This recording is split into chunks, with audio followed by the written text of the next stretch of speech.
안녕하세요. 테이버입니다. 4월 7일 개장 전 태피셜입니다. 최근 전 세계 증시가 상승하고 있는 분위기지만 한국 증시는 상대적으로 힘을 못 쓰고 있는 상황입니다. 그럼 오늘은 어떤 시장 분위기가 이어질 수 있을지 한 번씩 하나씩 짚어보도록 하겠습니다. 먼저 미국 시장 마감 소식입니다. 미국 시장 같은 경우에는 대체적으로 좀 조정을 받는 모습을 보였습니다. 아마존 같은 경우에는 0.09% 하락, 애플도 0.25% 상승하는 모습을 보여줬는데요. 최근 좋은 모습을 보였던 빅테크들이 조금 쉬어가는 모습을 보이면서 나스닥 같은 경우에는 0.05% 하락, 그 다음에 다우존스는 0.29% 하락, S&P도 0.1% 하락하는 모습을 보였습니다. 자, 이거는 지난 며칠간 큰 폭으로 상승했던 것에 대해서 차익 실현한 것으로 해석할 수도 있을 것 같습니다. 특히 필라델피아 반도체 지수 같은 경우에는 최근에 나스닥보다 좀 높은 상승률을 보였는데 오늘 같은 경우에는 1.19% 하락하는 모습을 보이면서 마감했습니다. 자, 다음으로는 이거를 좀 다르게 해석을 할 수도 있을 것 같아요. 미국 시장이 이렇게 좀 하락한 것에 대해서 다른 시각은 영국발 변이 바이러스가 미국 50개 주 전체에 확산됐다라는 소식도 있습니다. 이게 지금 미국에서 15,500건이나 확인이 됐다 이러면서 백신의 보급으로 코로나로부터 벗어나는 것이 아니냐라는 생각이 있었지만 지금 다시 확진자가 증가하고 있는 이런 상황이기에 조정이 나올 수도 있다라는 의견도 존재하고 있고요. 또 다른 시각으로는 IMF에서 있는 이 위원 중에 한 분이 수석 이코노미스트 분이세요.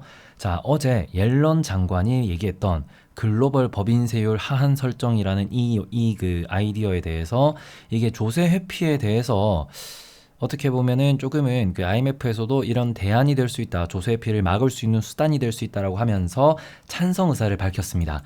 이게 대부분의 글로벌 기업들이나 월스트리트의 거부들이 조세 회피처를 활용하면서 본인들의 자산을 불리고 본인들의 수익을 극대화하고 있는 상황이기 때문에 요거에 어떻게 보면은 장기적인 기업의 이익 훼손으로 이어질 수 있다라는 우려가 시장에 조금씩 영향을 미칠 수 있지 않나라는 생각도 듭니다. 그렇기 때문에 증세와 관련된 이슈는 실제로 기업 이익에 영향을 미칠 수도 있기 때문에 이게 기업의 이익 감소는 주가 역시 재평가, 아무튼 재평가가 될 수 있는 이러한 좀 의견이 이어질 수 있기 때문에 글로벌 투자를 함에 있어서도 해당 이슈는 계속 고민해봐야 하지 않나라고 생각이 됩니다. 자, 다음으로는 유가입니다. 유가의 최근 한 달 동안 움직임을 보시면 오늘은 1% 정도 좀 상승을 했음에도 불구하고 지금 현재 보시면은 한 달간 꾸준히 하락을 하고 있는 모습입니다. 이게 백신의 보급 속도가 증대된다, 경제가 생각보다 빨리 회복된다라고 하면서 지난 2월에 유가가 랠리를 보였죠. 하지만 이 가파른 상승세를 보였던 유가가 조금은 제자리를 찾고 있는 모습입니다. 자, 그런데 국제적 긴장감이 유지되는 동안은 아무래도 러시아나 이란 같은 곳이랑 미국이 지금 상당히 대립각을 세우고 있기 때문에 큰 폭의 유가 상승은 추가로는 어려울 수 있다라는 이런 분석도 있기 때문에 요거를 좀 참고하셨으면 좋겠고, 다음으로는 금입니다. 금 역시 한 달 동안의 가격을 보시면은 결과적으로는 큰 움직임이 없었다라고 볼 수 있습니다. 즉 1700달러 수준에서 한 번은 가파르게 무너지기도 했습니다. 하지만 이게 빠르게 복귀되는 모습을 보이면서 금에 투자하는 많은 투자자분들이 1700달러 수준을 지금의 적당한 금 가격으로 보고 있구나로 해석하셔야 될 것 같습니다. 이게 지금 비트코인에서도 마찬가지로 이런 현상이 발견되고 있는데요. 지금 1.1% 정도 하락을 했습니다.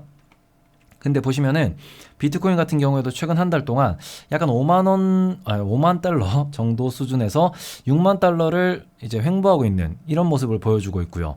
이게 10년물 국채 금리로도 연장해서 생각을 해보면은 지난 한 달간, 특히 3월 달부터를 생각을 해본다 그러면은 한 1.5, 1.6에서 1.7, 1.75 정도 수준까지 한 10% 내외를 횡보하고 있는 모습을 보이고 있습니다. 즉 이것은 주가 지수는 사상 최고치를 기록하고 있죠. 특히 이거는 실적에 대한 기대감으로 인해서 좀 더 상승하고 있는 모습을 보여주고 있지만 국제 유가나 귀금속, 비트코인이나 미국 국채 모두 일정한 영역에서 횡보를 거듭하고 있습니다. 결국 이런 자산 시장이 어느 정도 밸런스를 맞추어가고 있는 이런 상황이라고 해석할 수 있을 것 같은데요. 이게 추가적으로 달러는 시장에 계속 공급이 되고 있습니다. 그렇다면 주식이 오르고 있지만 주식이 오르는 것과 동시에 지금 좀 불균형하게 이상하게 좀 더 많은 버블이 생기고 있는 곳이 어디냐? 바로 알트코인과 그 다음에는 원자재 시장으로 지금 나와 있는 많은 그 달러들이 모이고 있다. 이런 많은 찍어내고 있는 돈들이 흘러가고 있다라는 분석이 많습니다. 이게 이게 원자재 같은 경우에도 인플레이션 오를 수도 있고요. 알트코인 같은 경우에도 급격한 폭락으로 인해서 자산에 좀 해칭을 해놓았던 혹은 자산을 좀 유지하고 싶은 물타기를 하고 싶은 분들이 주식을 매도한다든지 다른 이런 좀 본인들의 상품들을 매도하면서 이게 실물 경제 혹은 주가 지수에도 큰 영향을 미칠 수 있다라고 생각을 합니다. 물론 한 가지 더 있다는 것은 부동산 역시 버블이 끼고 있죠. 이러한 자산들에서 비이성적으로 혹은 좀 평소 때와 다르게 버블이 끼고 있는 이런 자산 시장에 대해서는 우리가 꾸준히 좀 생각을 해보셔야 될 것 같습니다. 자, 다음으로는 국제 환율 시장인데요. 이게 외환 시장 같은 경우에는 영국의 파운드와 미국의 달러가 좀 심하게 약세를 보이고 나머지 이런 좀 통화들은 큰 변화 없이 동일하게 거래되는 모습을 보였습니다. 이런 움직임 같은 경우에는 한국 입장에서는 나쁘지 않은 움직임으로 생각이 되는데요. 달러 지수는 0.3% 정도 하락하는 모습. 이게 달러가 약세였기 때문에 당연하다라고 보실 수 있을 것 같고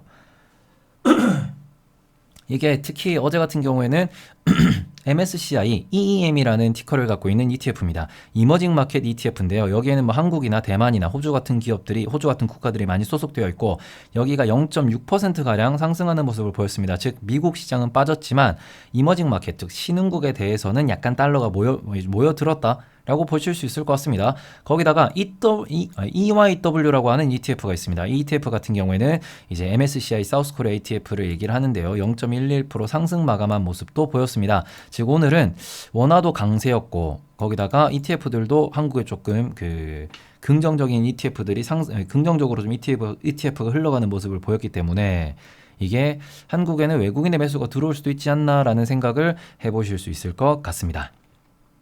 자, 다음으로는 원자재 시장인데요.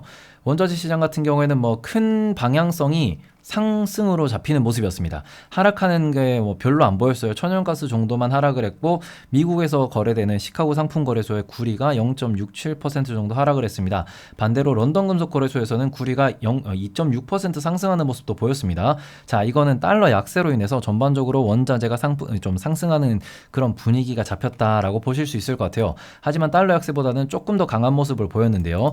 이게 상품 가격의 상승세, 이 상승세가 얼마나 지속될 것인가에 대해서 이게 인플레이션이 진짜로 찾아올 것이냐, 이게 상품 원자재 가격 상승으로 인해서 발생하는 인플레이션은 조금은 나쁜 인플레이션이라고 부르기 때문에 이런 경우에는 투자자들이 약간 부정적인 시각을 가질 수도 있으므로 이게 지속 기간에 따라서 어디까지 상승하느냐에 따라서 투자자들의 긍정 부정 시각이 조금은 갈릴 것으로 생각됩니다. 자, 다음으로는 글로벌 주식시장인데요. 대부분 상승하는 모습을 보였습니다. 특히 오늘 하락한 시장들은 남미 아니면 러시아, 터키와 동아시아 지역이었습니다. 동아시아 지역 같은 경우에는 어제 일본도 1.3% 하락을 했고 중국도 조금 조정을 받는 힘이 없는 모습을 보였습니다. 한국 역시 마찬가지였죠. 자, 이런 상황인데 이게 동아시아 같은 경우는 약간 지역적인 그런 이벤트 혹은 좀 많이 올랐다가 조정을 받는 그런 모습이라고 한다면 이게 남미나 러시아, 터키 같은 경우에는 미국이 경제가 회복됨에 따라서 미리 본인들이 기준금리를 상승시킨 국가들이죠. 그렇기 때문에 이게 경제적 기초 체력이 부족한 국가들의 경우에는 미국의 경제가 빠르게 회복되면 회복될수록 주식시장이 조금은 큰 폭으로 조정을 받을 수도 있고 외환시장에서도 조금 불리한 포지션에 놓일 수 있기 때문에 투자를 하시는 분들은 조금은 주의해야 되지 않나라는 생각을 하고 있습니다. 자, 다음으로는 IMF에서 백신과 재정 효과로 올해 경제 성장률이 6%까지 올라갈 것이다. 이게 5.5에서 0.5포인트가 더 올라간 건데요. 이게 지금 경제 회복 속도에 좀 더 탄력이 붙을 것이다 라고 발표를 했고 미국에서 또 꾸준히 달러를 공급하고 있기 때문에 소비시장이 더 활성화될 것이라는 이런 예상입니다. 한국 역시 3.6%라고 하는데요. 꽤나 높은 성장률인 만큼 이게 향후에 한번 기회가 되면 말씀을 드리겠지만 3.6%의 국가가 성장한다.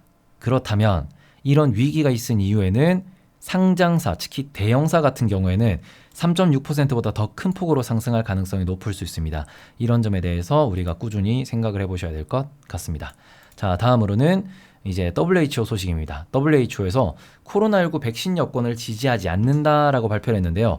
이게 백신 여권에 대한 소식이 꾸준히 들리고 있습니다. 이게 어떻게 보면 규제일 수 있는데요. 백신 여권은 결국에는 이게 접종자와 비접종자를 구분한다라는 이런 것이기 때문에 차별의 대상 혹은 이걸로 인해서 이게 가난한 국가와 잘 사는 국가에 대해서 뭔가 서로 좀 격차를 벌릴 수 있다. 서로를 좀 이렇게 미워할 수 있는 헤이트 현상이 발생할 수 있다라고 생각을 하는 것 같아요. 자, 근데 이런 게 그 선진국에서는 자국민의 안전을 이유로 먼저 도입을 하겠다라고 발표할 가능성이 높겠죠. 이렇기 때문에 이제 경제적 논리와 강대국의 입장이 조금은 반영될 수 있는 이런 테마이기 때문에 우리가 여기에서도 수혜주를 찾기 위한 이러한 시도가 꾸준히 있을 것으로 보입니다. 결론은 테마주가 날뛸 수도 있겠다라는 거죠. 보안 관련된 기업들이 실적이 아주 우량하고 탄탄한 기업은 몇 없기 때문에 테마성 투자가 많이 일어나는 섹터입니다. 참고하셨으면 좋겠습니다.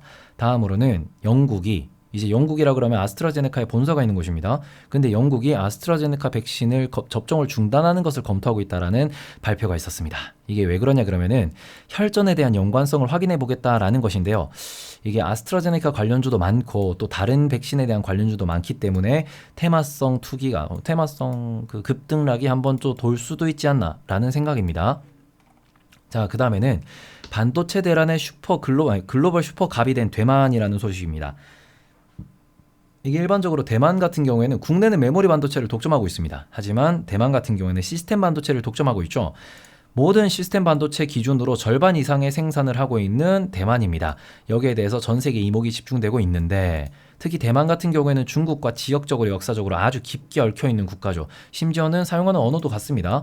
그렇기 때문에 결국에는 하나의 시스템으로 돌아가고 있는 이런 그 전 세계 상황인 만큼 대만을 만에 하나 이게 중국이 대만을 건든다라는 이러한 사태가 발생한다 그러면은 전 세계적으로 또 쇼크가 발생할 수도 있을 거라고 생각이 됩니다. 이래서 이번에는 조금 미국도 대만의 중요성을 알고 중국 역시 대만의 중요성을 알기 때문에 조금은 스무스하게 지나갔으면 좋겠다라는 생각입니다. 자, 다음으로는 어제도 말씀드렸던 배당금에 대한 이슈인데요. 그 삼성전자가 작년에 특별 배당을 진행을 했죠. 2019년 기준 배당금의 한 2배 정도가 작년에 최종적으로 지급이 됐는데요. 이것 때문에 많은 배당금이 특히 삼성전자 같은 경우에는 60%가량이 외국인 투자자 지분으로 알고 있습니다. 그렇기 때문에 한국의 ETF 방식으로 투자를 진행했던 외국 기관들이 배당금을 받고 난 뒤에 ETF에 투자한 투자자들한테 그 배당금을 나누어 주기 위해서 해외로 자동 송금이 이루어집니다. 이런 이벤트는 매년 반복이 되어 왔고 4월에는 특히 이런 이벤트 때문에 환율이 한번 크게 원화 약세로 돌아섭니다. 즉 지금 원달러 환율이 1120원 수준이라고 했을 때 막 1130원, 1140원으로 한 번에 좀 급격하게 변화가 이루어질 수 있는데 요때 원화 약세가 발생하게 된다면 외국인이 이게 뭔가 본인들의 손실을 만회하기, 손실을 좀 줄이기 위해서 미리 매도하는 이런 경우도 있을 수 있겠지만 반대로는 저가 매수, 이건 하나의 노이즈이기 때문에 저가 매수를 노리고 들어오는 외국인들도 존재할 수 있습니다. 이렇기 때문에 외국인들이 좋아하는 대형주에 대해서도 좀 관심을 가져보는 게 어떨까, 특히 실적이 잘 나올 것 같은 이런 대형주에 대해서도 관심을 가져보는 게 어떨까라는 생각입니다. 자, 다음으로는 KFX, 우리나라 이제 국내 그 자체 개발 전투기에 대한 소식인데요. 이게 지금 할 수 있을까라고 했으나 지금 시제기 1호 출고식이 이번 주에 열릴 것이다 라는 겁니다. 이렇기 때문에 이제 우리나라에서 생산한 무기들도 자동으로 착용할 수 있는 규격화를 한다라는 것인데요. 이게 이제 한국항공기술 그 외에 사천에 있는 대부분의 그 우주항공 그 기업들에 대해서는 초대형 이벤트죠. 이렇기 때문에 국방산업으로는 최대 규모로 볼 수 있는 차세대 전투기 시제기 공개 이벤트이기 때문에 이것도 마찬가지로 테마성으로 조금 거래가 될 수 있다라고 생각을 합니다. 최근에 약간 많이 상승을 하면서 버블 논란도 있기도 합니다. 이런 테마인 만큼 뉴스가 나왔으니까 이제 테마가 끝났다 혹은 급등이 끝났다라는 이런 좀 매도세도 있을 수 있습니다. 그렇기 때문에 본인이 만약에 신규 매수를 혹은 내가 지금 보유하고 있다라고 하면은 내가 언제 사야 할지 언제 팔아야 할지 조금은 장기적인 최소한 1년 정도의 데이터를 확인한 뒤에 투자를 좀 결정하셨으면 좋겠습니다. 자, 다음으로는 두나무가 끌고 미국 기술주가 밀고 카카오가 60만 원을 바라본다라는 소식입니다. 저는 근데 이런 기사가 좀 나오면 조금은 불안해요. 왜 그러냐 그러면은 당연히 카카오 같은 경우에는 나스닥에 상장한다, 두나무 같은 경우가 나스닥 상장 이슈가 걸려 있고 자회사가 IPO를 한대요. 액면 분할도 한대요 하면서 호재가 쌓여 있죠.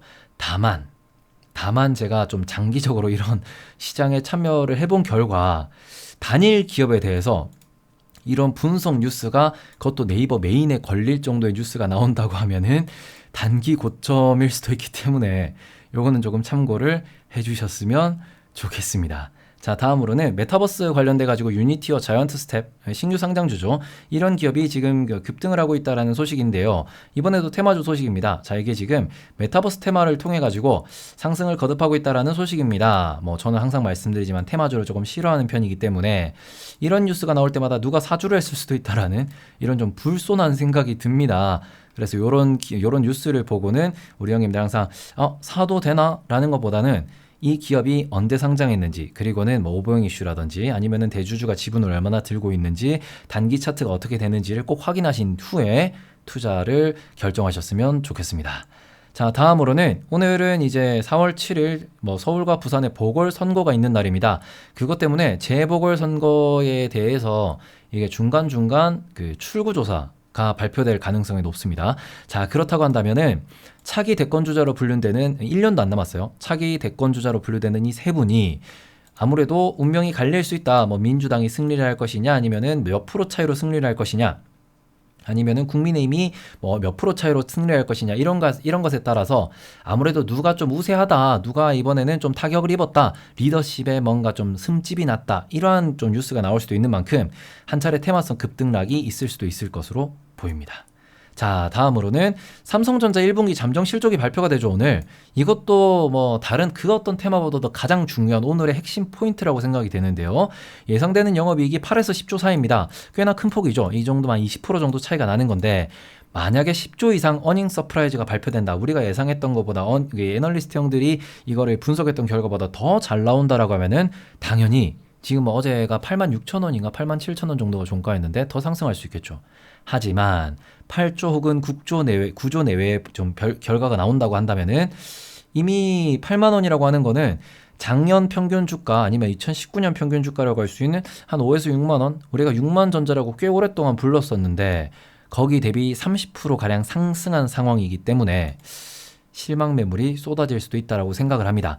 이게 만약에 지금 매수를 좀 생각하고 있다라고 한다면은 이번에 실적이 잘 나오면은 급등이 올 수도 있겠죠. 다만 지금 추격 매수를 해야 되냐? 그거는 우리가 지금 삼성전자의 실적을 좀 유심히 지켜보는 이유는 연말에 있을 특별 배당 때문입니다. 그렇다고 한다면 연말까지 조금 기회가 자주 오지 않을까라는 생각을 하고 있기 때문에 추가 매수는 조금 위험하지 않나 라는 생각입니다. 자, 다음으로는 장마감 이후 주요 공시입니다. 자, 한국콜마에서 특허권을 취득했다라는 소식이에요. 제일 상의 산화형 연모제 조성물이라고 하는 거고, 이게 어디에 활용될 것이냐? 뭐 피프랭코라고 하는 곳입니다. 여기 뷰티 브랜드가 많은데 더마클라센 프로틴 50 헤어 컬러 염색약입니다. 염색약에 사용될 거라 그러는데 제가 이걸 좀 보다 보니까 주요 내용에 자, 젤리 성상의 탱글거리는 연모제. 아이고, 저는 아프리카 TV에서 방송을 하고 있는 저 탱글 보유국 방송인으로서 상당히 자랑스러웠습니다. 혹시나 여기에 대해서 공시 담당자, 한국콜마 공시 담당 관계자님이 계시면은 아프리카 TV를 만약에 보신다면 제 방송에도 꼭 들러주셨으면 좋겠습니다. 제가 퀵뷰 드릴게요. 자, 다음으로는 필룩스의 공시입니다. 자, 어제 방송 중에도 말씀을 드렸는데 전환사채 관련돼 가지고 조금은 이게 이래도 되나 싶어서 공시를 가져왔습니다. 일단은 전환 가액이 3,588원으로 기록되어 있습니다. 즉 지금 평균 주가를 기준으로 했을 때 뭐 1개월 가중산술 평균 주가, 일주일 가중산술 평균 주가, 최근 1의 가중산술 평균 주가를 산술 평균해 가지고 뭐 이렇게 여러 가지 평균치를 가지고 이 가격을 결정하고 이걸로 전환사채를 발행을 한다라는 겁니다. 다만 보통 전환사채는 최저 조정 가액이라는 게 항상 따라다닙니다. 이게 무슨 소리냐? 전환사채에 투자하는 큰손 투자자가 있을 거예요. 뭐 몇백억이 되는 돈을 빌려주는 것이기 때문에 지금 돈을 빌려주고 나중에 주식으로 받겠다는 거죠. 그렇다면은 지금 주가의 적절성 여부가 최종 조정 가액으로 어느 정도 밝혀질 수 있다라는 건데요. 이게 지금 전환사채에 투자하는 투자자가 나중에는 주가 차익으로 수익 실현할 기회가 생기는 거죠. 지금 발행 가액이 3,500원대입니다. 최저 조정 가액은 7분의 1인 500원대예요. 이게 물론 뭐 500원이 가능하다라고 정관에 회사 내의 회칙에 명시가 되어 있기 때문에 문제가 있는 공시는 아닙니다. 다만 이게 전환사채 참여자가 500원까지 하락을 하더라도 이게 대주주 이런 분들이 손해를 입지 않는 구조인 것입니다. 특히 이렇게 좀 중소상장사의 경우에는 전환사채에 참여하는 큰손 투자자가 대주주 혹은 대주주의 특수관계인입니다. 이건 무슨 소리냐? 이분들이 만약에 지금 주가가 말이 안 된다라고 하더라도 500원까지 하락을 한다고 하더라도 지금 테마 속으로 급등해 있는 이런 상황이라고 하더라도 주가가 액면가까지 떨어지는 그런 좀 순간에도 손해는 입지 않는다는 거죠. 그렇기 때문에 이런 공시를 봤을 때 일반 투자자 입장에서는 상당히 불편한 공시이지 않나 라는 생각이 듭니다. 필룩스 같은 경우는 제가 평소 때 라이브에서도 그다지 재무적으로 우량한 기업은 아니다 라고 항상 말씀을 드리기 때문에 참고해 주셨으면 좋겠습니다. 다음으로는 노루홀딩스입니다. 노루홀딩스의 대주주 매도 공시가 나왔습니다. 물론 4월에는 대주주 매도 공시가 자주 나오죠. 이게 스톡옵션에 관련돼 가지고 주주총회 이후로 자주 나오긴 하는데, 이거는 대주주의 특수관계인이라고 할 수 있는 분이 계속 매도를 하고 있어요. 자, 그런데 차트를 보시면은 자, 이게 거의 52주 신고가 수준이고 상한가 근처까지 갔죠. 이런 상황에서 지금 이게 고점 매도를 하셨습니다. 이게 솔직히 불편한 마음이 드는 게 사실이죠. 대주주도 사람이고 돈이 필요한 거 알고 있습니다. 하지만 이렇게 거래량이 터지고 이렇게 급등한 날에 매도를 쏟아낸다라고 하면은 아무래도 투자자 입장에서는 조금은 기분이 안 좋다라는 생각입니다. 어차피 급등이니까 당연히 매도를 하는 걸 수 있겠죠. 성보화학 같은 경우에도 여전히 테마를 타고 난 이후에 지금도 대주주의 매도가 이어지고 있는 경우도 있습니다. 이렇기 때문에 우리가 투자하실 때 항상 급등주는 주의하셔야 한다라고 말씀을 드리고 싶습니다. 자, 다음으로는 토비스입니다. 어제도 말씀드렸어요. 6.1 CNS였죠, 아마. 이게 LG전자의 휴대폰 사업부 철수로 인해서 피해를 입는 기업이라고 좀 보실 수 있을 것 같은데요. 실제로 1,485억입니다. 최근 사업연도 매출액 기준으로 이제 54.8%에 해당하는 휴대폰 모듈을 납품하던 계약이 해지되었다라는 건데요. 이게 지금 혹시 내가 투자하는 기업도 해당되는 사항이 있는지 공시가 또 추가로 나올 수도 있기 때문에 다시 한번 검토해 보셨으면 좋겠습니다. 자, 다음으로는 제 테마입니다. 에피티콘이라고 하는 일종의 우리 리프팅 하는 실이라고 보시면 될 것 같아요. 이게 러시아의 품목허가 승인을 받았다는 공시입니다. 이게 시장 규모는 미국이나 중국, 브라질에 비해서 작을 수는 있습니다. 다만 신규 시장을 개척했다라는 점이기 때문에 긍정적으로 해석하셔도 좋지 않나라는 생각이 듭니다. 당연히 투자 같은 경우에는 단기나 장기 차트를 분명히 보셔야 되기 때문에 그런 것도 확인하셔야겠지만 일단 공시는 좀 호재가 아닌가라는 생각이 듭니다. 자, 오늘의 태피셜은 여기까지입니다. 자, 어제 미국 시장은 힘이 없는 모습이었어요. 조금은 꼬꾸라진 아니면 조금 차익을 실현하는 이런 분위기였습니다. 지금 전 세계에서 가장 좀 핫한 이슈는 미국의 경제가 얼마나 빨리 회복되느냐, 반대로 백신을 맞고 있음에도 확진자가 늘어나는 걸 어떻게 해석해야 되느냐, 그리고 무엇보다 가장 중요한 것은 옐런 장관이 던진 증세에 대해서 어떻게 받아들여야 하느냐 가 조금 중요하더라고 생각이 됩니다. 그리고는 아마 내일 같은 경우에, 내일 우리나라 시간으로는 금요일 새벽일 수 있습니다. 자, 내일은 FOMC 회의록이 내일은 바로 나오는, 오늘 새벽에는 바로 목요일 새벽에는 FOMC 회의록이 나오는 거고, 금요일 새벽에는 이에 대해서 죄송합니다. 7시네요. 네. 금요일 새벽에는 이거에 대해서 파월 의장의 연설이 있습니다. 자, 그렇다면은 이런 또 영향이 미국 시장에 어떠한 분위기를 자아낼지, 파월 의장의 연설 이전에 또 내일은 조금이라도 추가 조정이 있을 수도 있다라는 점을 좀 감안을 하면서 오늘 투자를 이어가셨으면 좋겠습니다. 이게 달러 지수는 하락을 했습니다. 신흥국 ETF로의 자금 이동이 있었죠. 그렇기 때문에 외국인의 대량 매도는 없을 수 있습니다. 게다가 오늘은 삼성전자의 잠정 실적 발표가 예정되어 있는 날이기 때문에 한국 시장의 방향성은 어차피 삼성전자의 실적에 달려 있겠죠. 하지만 이거를 장이 좋아진다고 해서도 공격적으로 매수하기는 조금 꺼려지는 게, 내일과 모레에 있는 FOMC 이벤트도 반드시 확인을 하셔야 되고, 그 다음에 실적 발표가 끝나면 대한민국에는 바로 공매도가 또 있습니다. 공매도가 한 달도 남지 않았기 때문에 투자하시는데 꼭 주의를 하셨으면 좋겠습니다. 그래서 만약에 저 같으면 이렇게 매수매도를 할 것 같아요. 급등이 온다고 하면은 좀 편안하게 부분익절을 할 것이고, 급락이 온다라고 하면은 조용히 어플을 닫고 맥주 한 잔 기울이는 날도 좋으니까 이렇게 좀 삼으면 되지 않을까라는 생각을 합니다. 어차피 망할 기업 아닙니다. 손절할 필요는 없지 않을까 라는 생각을 하면서 본인이 투자하는 기업이 망할 기업인지 망하지 않는 기업인지, 실적이 증가하는 기업인지, 앞으로 가능성이 잘 보이는 기업인지, 지금 고평가가 된 기업은 아닌지 다시 한번 체크해 보셨으면 좋겠습니다. 그러면 오늘도 웃으면서 저녁에 라이브 방송에서 뵙도록 하겠습니다. 자, 그럼 여기까지 들어주셔서 감사하고요. 좋아요와 구독 많이 부탁드리겠습니다. 그러면 감사합니다.